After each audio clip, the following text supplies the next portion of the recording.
Hey everyone! Welcome. My name is Danae, and welcome back to Transition to Transform. Welcome back to my platform, to my channel, wherever you guys may be tuning in from. And today, I have a podcast episode out today for y'all. And today's podcast episode is called Healing Conversations, Episode 3, Healing from Family Rejection Wounds. So y'all, I'm so excited to just talk to you guys about my testimony and the things that I've learned and all these things that made me who I am today. Okay. Not only is this going to just be a podcast where I'm just going to be talking about myself, but it's also going to be educational. It's going to leave you edified. I can't get my words out. Edified with authentic content because y'all, I'm not perfect, as you can see. My speech is a little bit got a little speech impediment, but it's okay. But yeah, y'all get the authentic version of me. And in this podcast, this is kind of a way for you guys to get to know me on a personal level because as y'all may know, I do post content, but the content that I post has a specific target point, and I just cut straight to the point. But these podcasts are designed so that you guys can know who I am on a more intimate level. So you guys can learn little bit about me, and hopefully my story could help somebody else out there because I know that I am not the only one that has experienced the things that I have experienced, and I know that many of you guys have gone through the same exact thing. So this podcast episode should be pretty interesting. And y'all, I don't know if y'all saw my bio last week, but I cut my hair. So now I got a little bob. And usually I do mean like a little side part or something, but I wanted to, give a little bit of a middle part fish. Oh my gosh, I'm so funny, y'all. Middle part fish. If you don't know what fish means, that's a whole thing for a whole nother day, y'all. It's a lingo, it's a slang that we be saying in the community. For those of y'all that know, I am transgender, so that's why I say that. But that's neither here nor there, y'all. Like, anywho. Yeah, I'm so happy to be here and to just talk to you guys because I swear I love my YouTube fam. Y'all always show up and show out, and y'all are always coming through for me. Like, it's like y'all be waiting for me to post to go online. That's why I love y'all so much. Like, I swear I do. Also, y'all, do y'all see my nails? I got my nails done. Usually I do like a square shape, but I actually wanted to try something new, which was stilettos, kind of almond-ish. Did this time because for those of y'all that don't know, I do work in the healthcare industry, so I can't get too long nails. But in my workplace that I work now, it's kind of like they kind of cut corners in a way. But I still am able to get my job done and stuff with my nails. I don't know, other people do it, so I was like, why not? Danae do it. Good morning, dear. Have a nice day. Thank you. You too. How is everyone doing today? I hope everyone's doing well. Y'all, yesterday was Asian New Year's. Okay, and for those of y'all that don't know, I am Vietnamese and mixed with black. So yesterday was Asian New Year's, and we are in the year of the horse, right? And I don't know what it is, but like, if you watch my most recent prophetic word, I was talking about the month of Adar, and the month of Adar had just took place on Monday. And it's crazy how the new year for the Asian calendar started yesterday. And it's just so much stuff, y'all. Like, we're in a new season, we're in a new time, we're in a new chapter of our lives, and God is doing a new thing. Get ready for overflow, cause I'm getting ready. Y'all, for those of y'all that know that song, that's my girl. I think that song was with Tasha Cobbs and Nicki Minaj. Yes, I'm a barb too, y'all. I'm a barb, low key at heart. I can't help it. But let me know where you guys are tuning in from as you guys come in. Talk to me. Let me know. Be interactive. Where's my interactive folks at? I want to give you guys a couple of minutes to come in before I actually start with my podcast. So right now we're just doing a little bit of interaction and catching up and stuff, you know. So what state are you guys tuning in from? Where you from? How was your day? Talk to me, fam. Y'all are the fam. Y'all are the YouTube fam. You feel me? And y'all, I don't know what it is, but like I saw this shirt at Ross. I thought it was kind of cute. It kind of gave like country girl. I don't know. I thought it was cute. I've been trying to um, change the way I dress. You know, so yeah, y'all. Oh my gosh, did I ever tell y'all the reason why I gave my hair a big chop? Like, I used to have very long hair, right? If you watch my like old YouTube videos, I had hair going all the way down to my lower back, and I had to give it a big chop. And I gave my hair like 3 big chops so far, and it was because my hair was so damaged, y'all. Like, I don't know if y'all noticed, but like it would be like like very very straight, and I don't have straight hair, y'all. It's no shade to my straight hair folks, but I don't have straight hair. And as you can see now, like my curls are popping now, but when you look in the front, it's damaged right from like right here to right here, because when I would flat iron my hair, I would like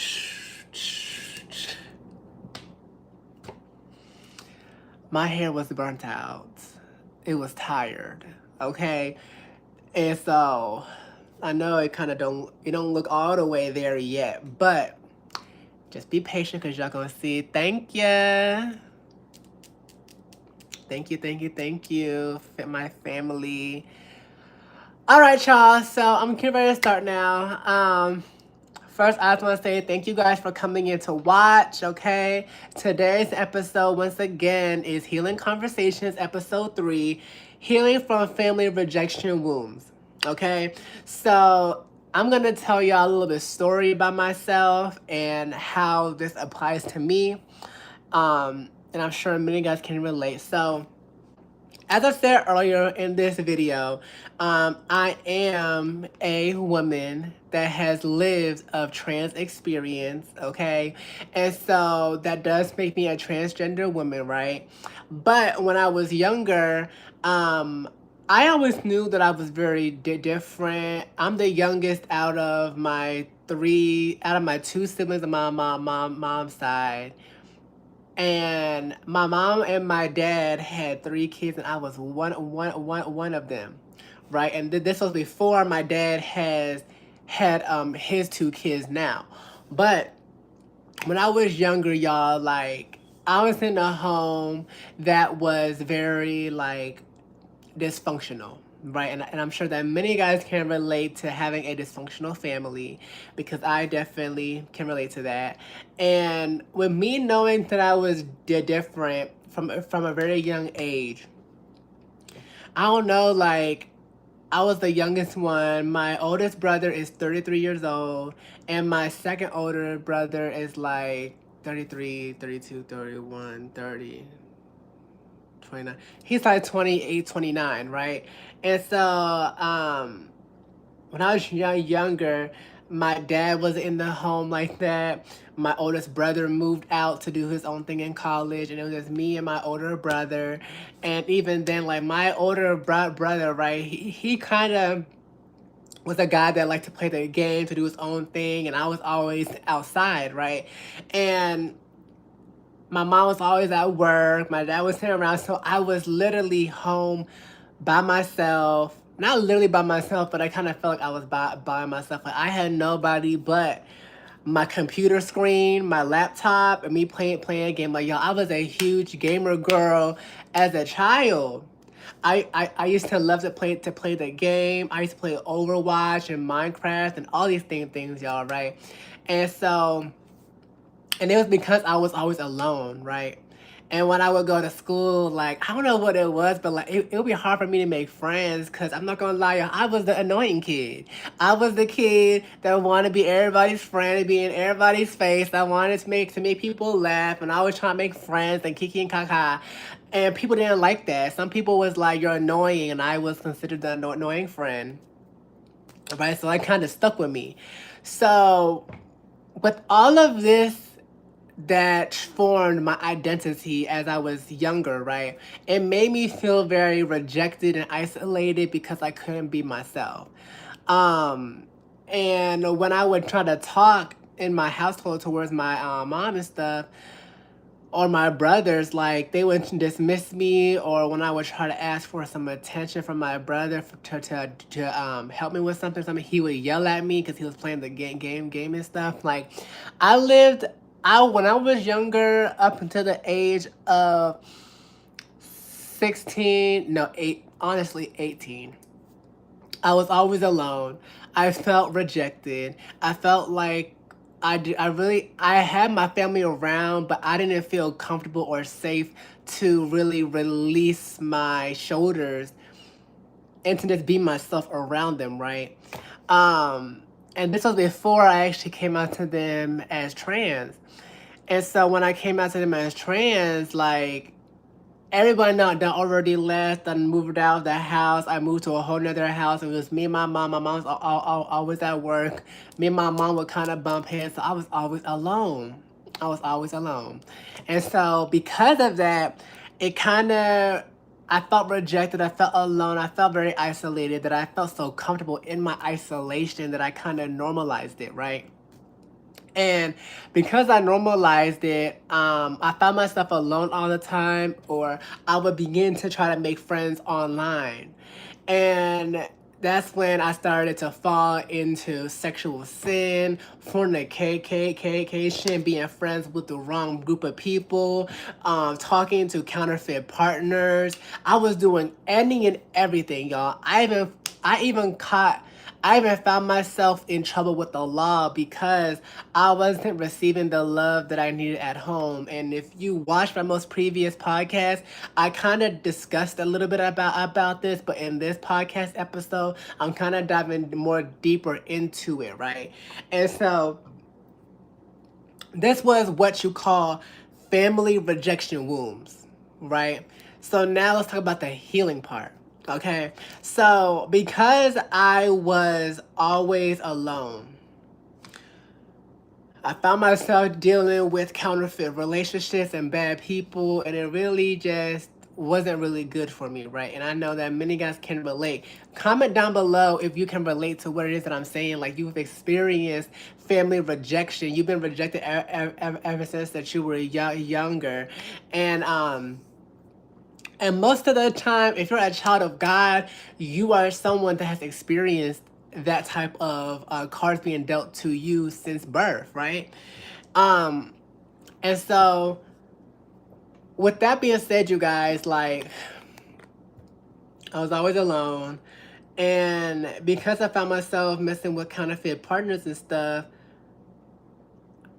and it's always going to connect back to the story when I met my future husband, my current man now, his name is Antonio.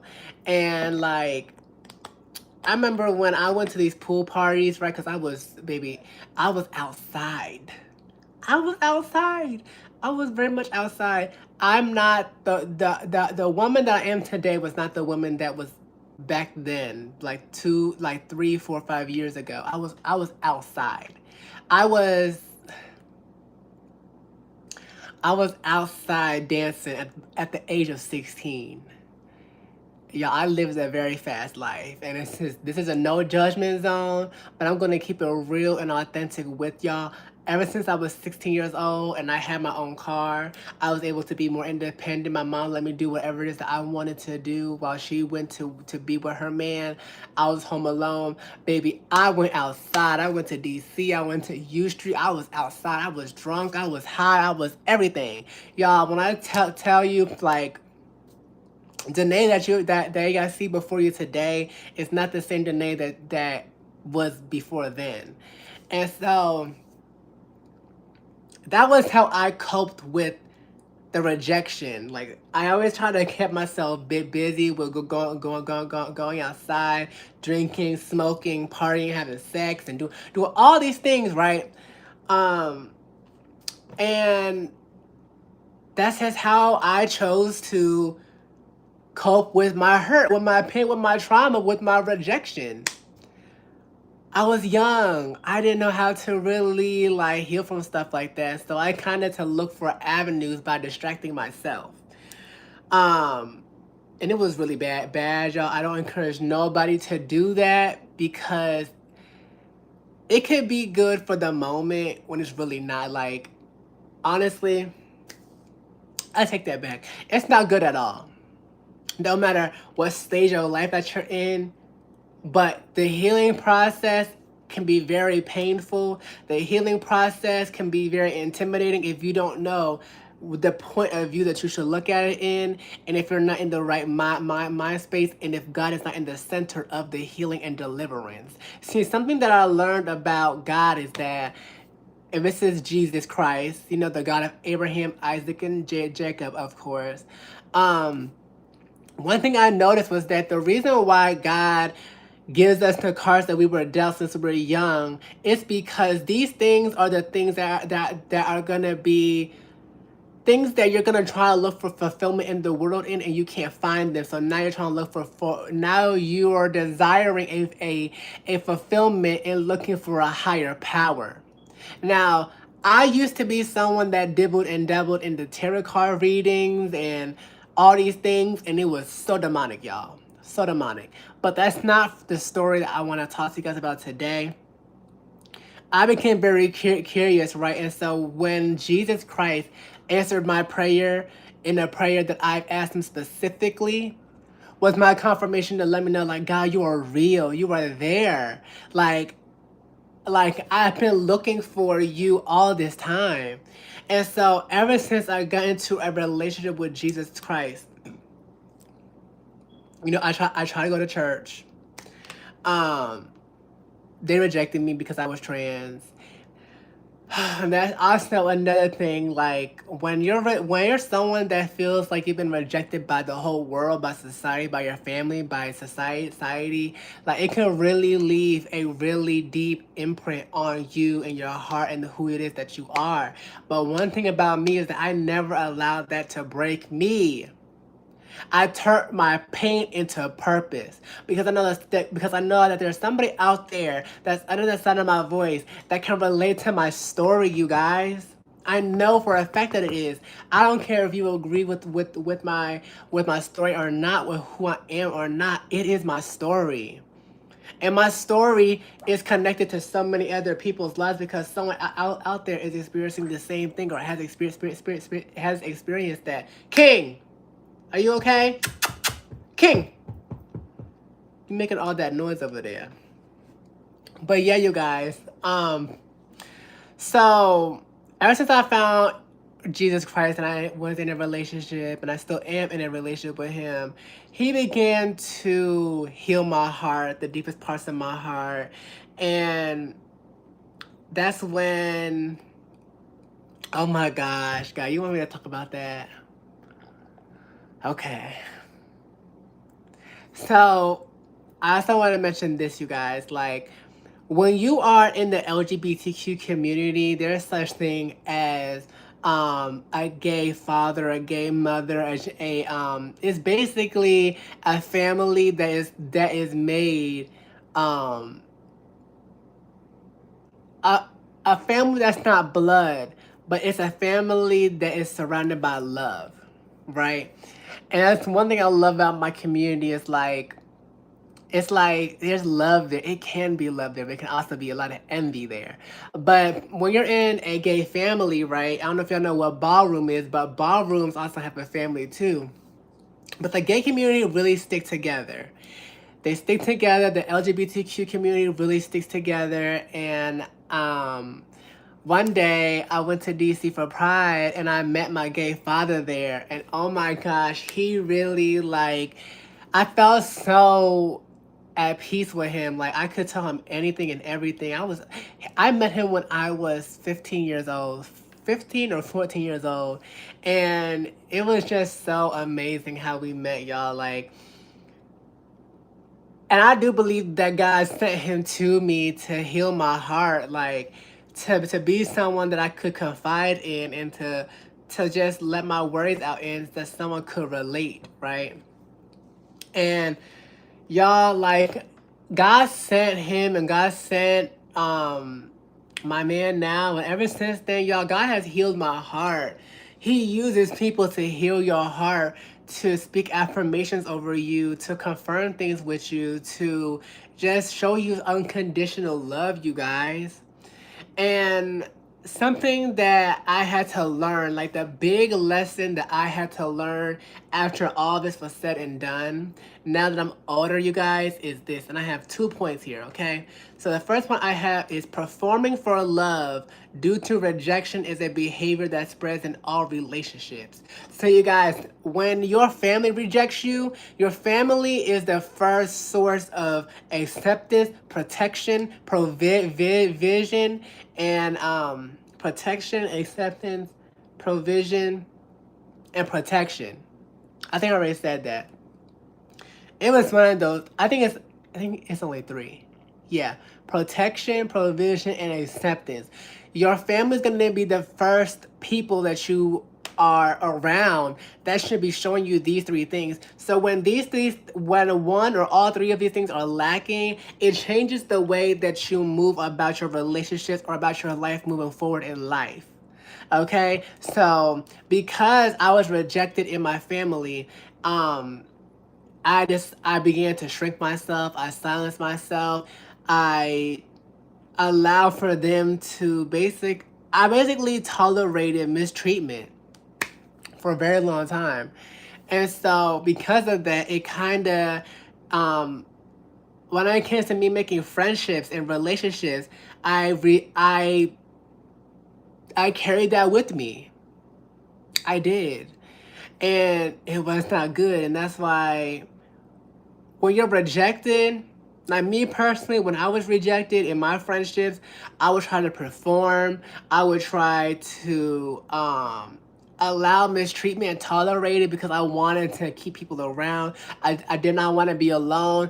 I did not want to feel like no one loved me. So I did everything that I could to keep a friend around, to keep somebody around. I even gave somebody my last. I did exceedingly and above for someone that wasn't even deserving to be my friend, just to keep them around. And so, um, moving on, we desire to be loved by our love language, but what I had to learn and understand is that they loved you the best way that they knew how. It's not an excuse, but it's reality. And this applies to all areas of life, whether it may be in friendships, relationships, family dynamic relationships, or whatever the case may be. If someone cannot love you in your love language, that is because they can only love you the best way that they know how to love themselves so that they can love you. Let that sink in real quick.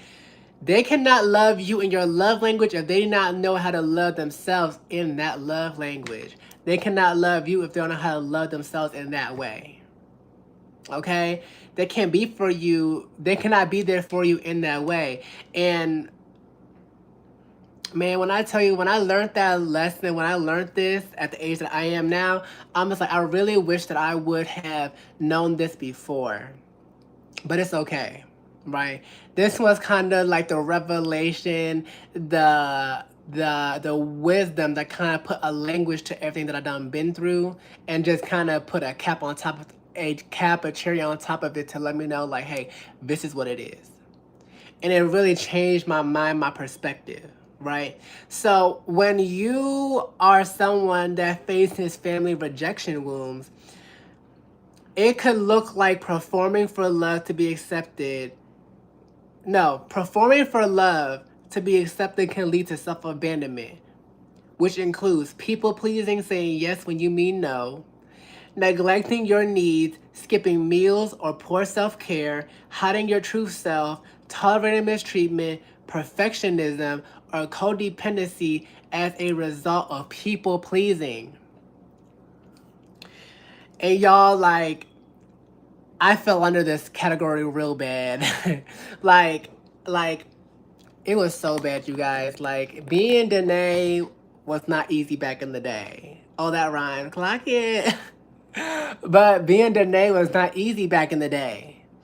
Especially when I was younger and I just started my transition, like I was very clocky.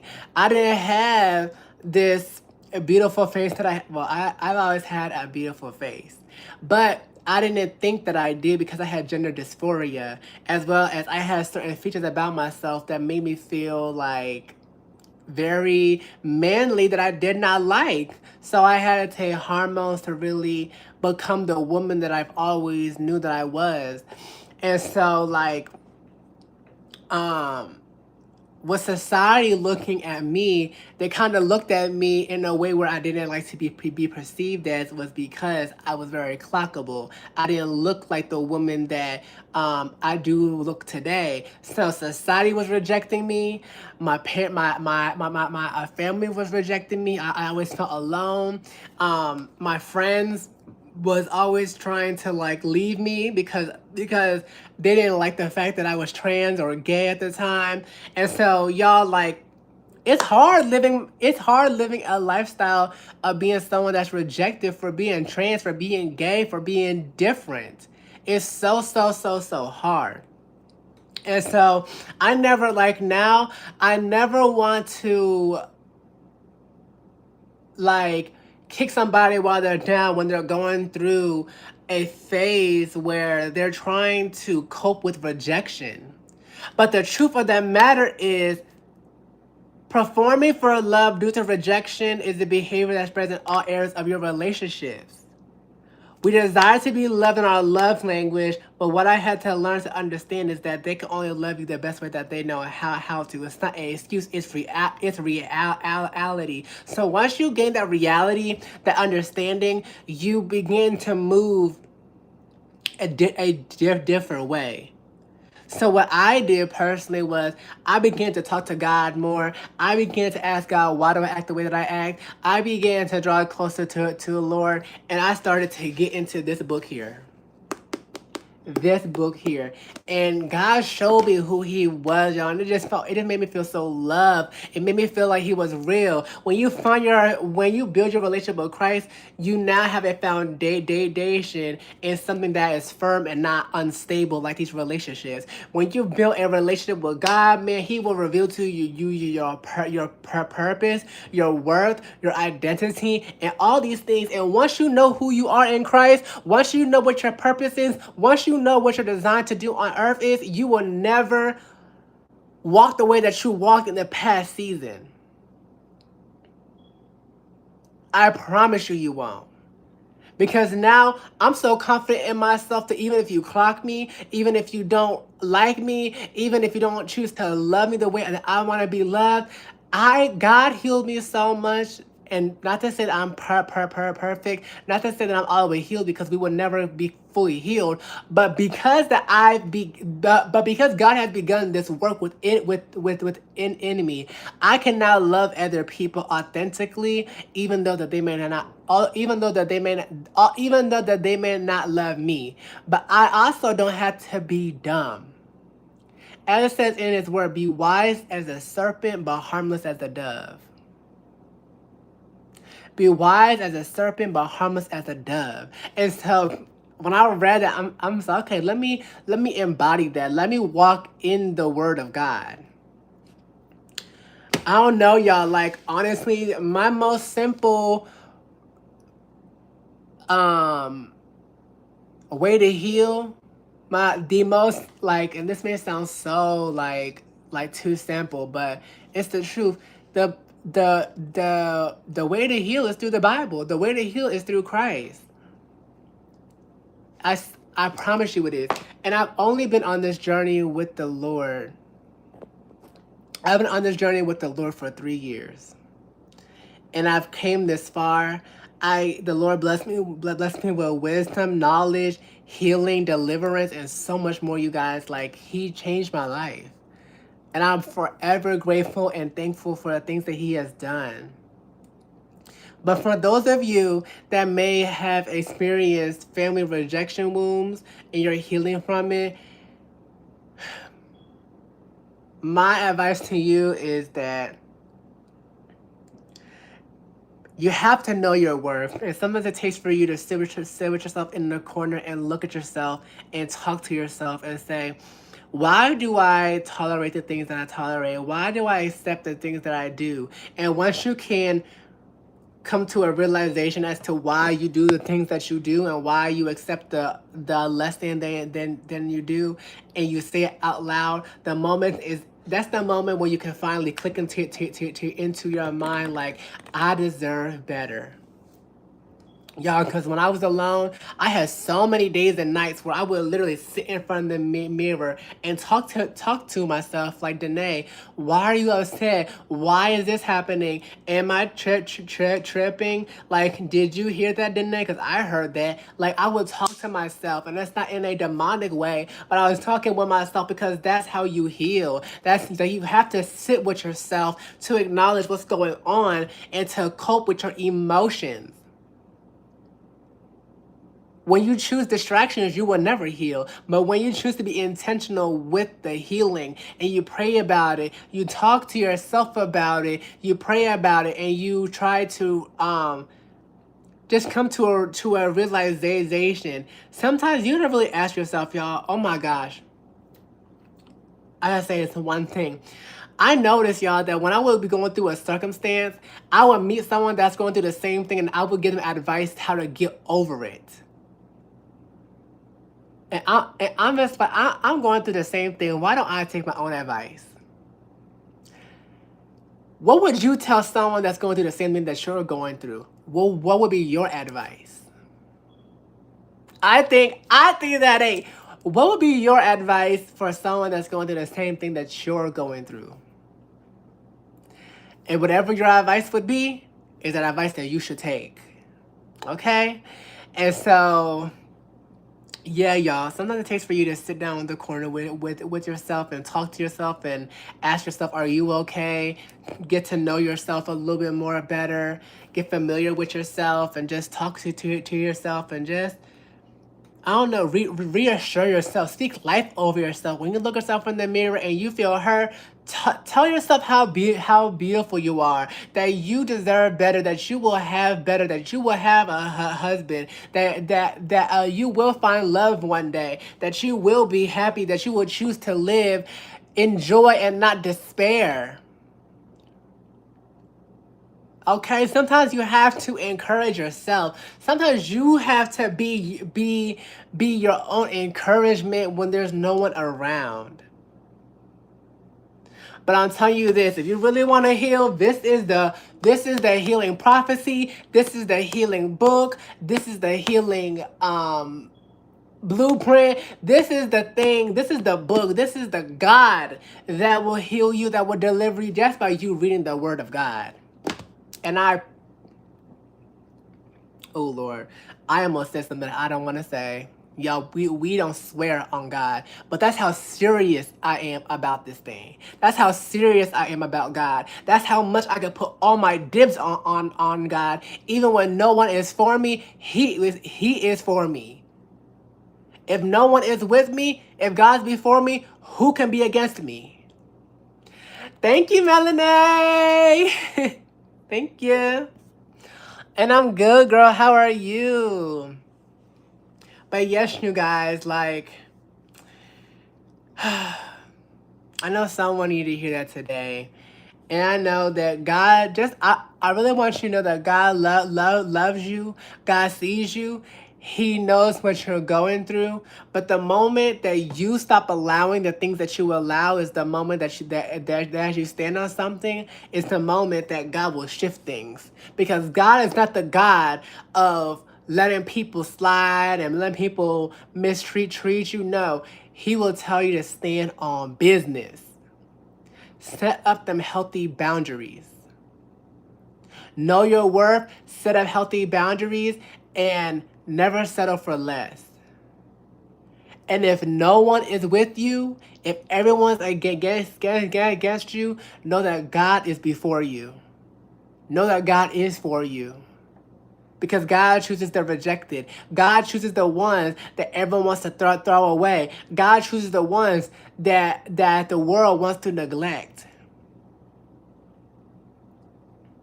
He is the God that will show you the love that you have never felt before. He will heal you from the inside out. And I am a testimony of the healing and deliverance in the flesh. Okay, you guys? And so, y'all, I love you so much with the love of Christ, my beautiful family. I love you so much. And I really pray that you guys could receive something out of this and that you guys can get to know who I am more on a deeper, intimate level, because y'all, it's so many layers to Danae. I'm only 20 years old, getting ready to be 21. So I guess this is kind of me documenting my life for someone to see this, for this to help somebody that may be going through the same thing. And y'all, like, I love you. I love you so much. Is there anything else that I want to say?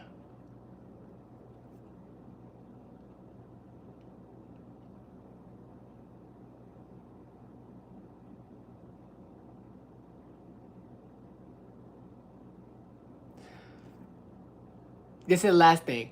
If you do not align with someone, do not force the connection. If anything, whether it may be the way that you think, the way that anything, if it throws your heart off, if it messes with your heartstrings, that's not God.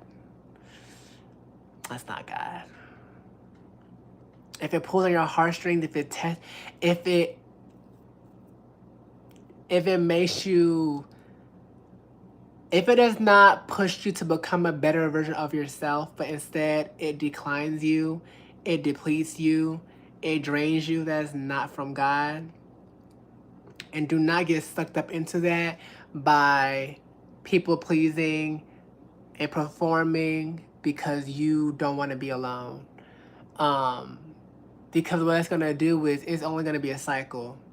It's gonna be a cycle, and they're gonna drain you dry, and you're gonna be left there crying all alone, and you're gonna just be looking sad in that corner, and you cannot blame nobody but yourself. And God's grace will be so sufficient over your life that He will keep showing you over and over and over and over again who that person is. But you cannot blame nobody else but yourself for the actions that you allowed to take place in your life, towards your body, towards your mind. It's so important that we guard our hearts. Guard your heart. By guarding your surroundings, don't allow any and everyone to be around you. I'd rather be alone and be by myself than be around a group of fake people that's not for me, but actually want to see me fall, but actually want to see me cry, but actually want to see me become a less of a better version of myself. Okay? And so, yeah, y'all. You don't have to perform when you're in a real relationship with someone that loves you for you. You don't have to shrink. You don't have to perform. You don't have to act like somebody that you're not. Show them how quirky you are. Show them how real you are. Show them your light. Show them who you are. The right ones will connect with you. Okay? And I need you to know this. Love is peace. Love is joy. Love is gentle. Love is self-control. And love is peaceful. If it does not have those 5 things, you need to let it go. Okay? If it's not love, it's not God. If it's not God, that means that there's something going on in this picture that's kind of off. And you're gonna need to do something about it to guard yourself. At the end of the day, everyone else is doing what's best for them. You need to do what's best for you. Okay? And you know what's best for you. You know what to do. And if you don't know, pray about it. God will tell you. God will confirm with you. And yeah, you guys, I love you so much with the love of Christ. Y'all, I also have a special announcement to make. I now have launched my new community access. So if you guys would like to join my community, the way that you can join my community will be found down below in the description box. Ooh, excuse me. And I now have ebooks on my storefront. I have ebooks on my storefront. I have my one-on-one coaching and mentoring bundle sessions. So there's 3 bundles. There's a bundle. So basically what it is like, you have 3 sessions with me for a price, okay? And the price can be found on the website. It's a bundle of 3, and you get 1 hour with me for 3 sessions for the price, okay?